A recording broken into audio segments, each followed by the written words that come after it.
Hey everyone, and welcome to week 44 of the OLED burn-in test. This is a weekly burn-in test that I run on my LG C9 OLED. You can see the model name just there, OLED 65C9 PLA. UTT just down here is the hours of usage. So as you can see, it's got 1,630 hours of usage. Okay, so mini pixel refresher has run 295 times, and the major pixel refresher has run once. Now this little section just here appears to have changed. There's a few extra numbers here, so I'm not sure whether that indicates when the last refresher was actually run. So 295 times was the mini refresher, and the last time it was run was on 1,629 hours, which, going off the UTT, that makes sense.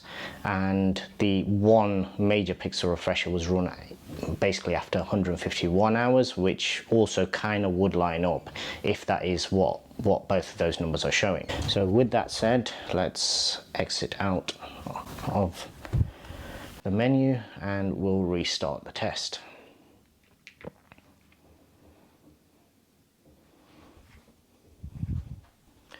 And first thing I will do is just make sure that nothing ends up blown out once it actually brightens up a bit.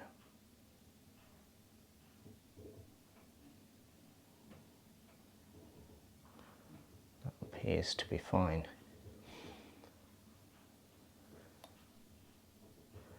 Okay, so usage for the past week, obviously going by the hours, for those of you who watched last week's video will know that obviously it's not gone up much. Shifts at work, as well as kids being at school, college, sixth form, and all the rest of things, meant that it's not really had much use. There was the odd football games last weekend.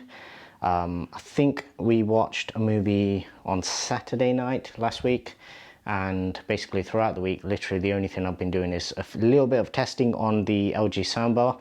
So if you haven't seen the videos that I've put out recently on that, I'll add a link in the description below.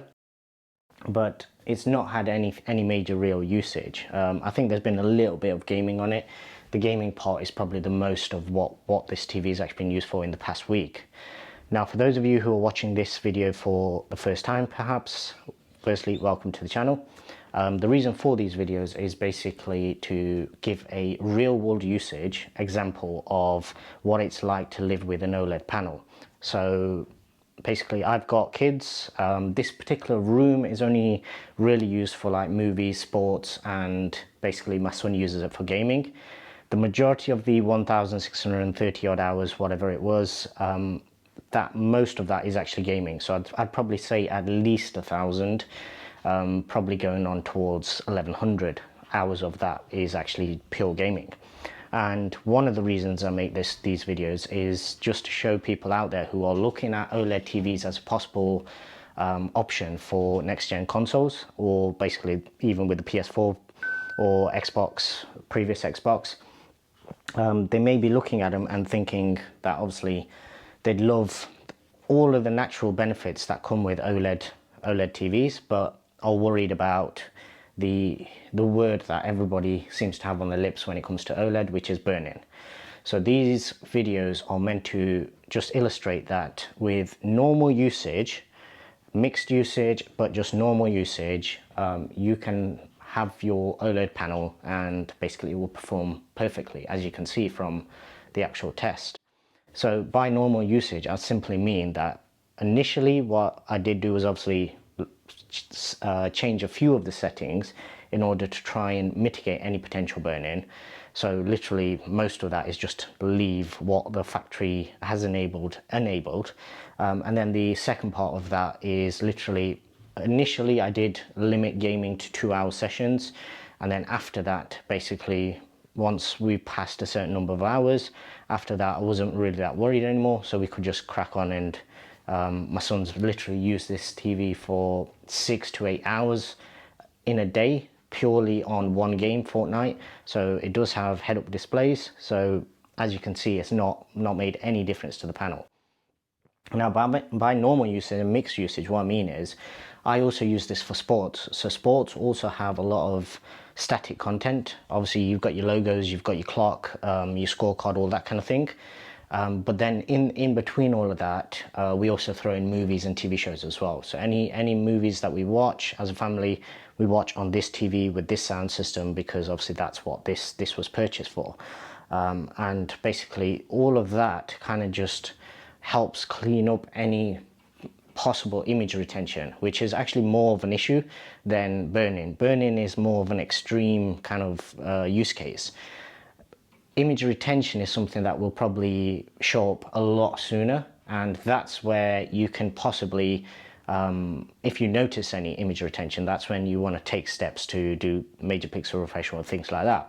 I do have a video on OLED burn-in on my channel. What I'll do is I'll put a link to that in the top right, and in that video basically I go through some steps of how to mitigate and basically what you need to do and what to avoid.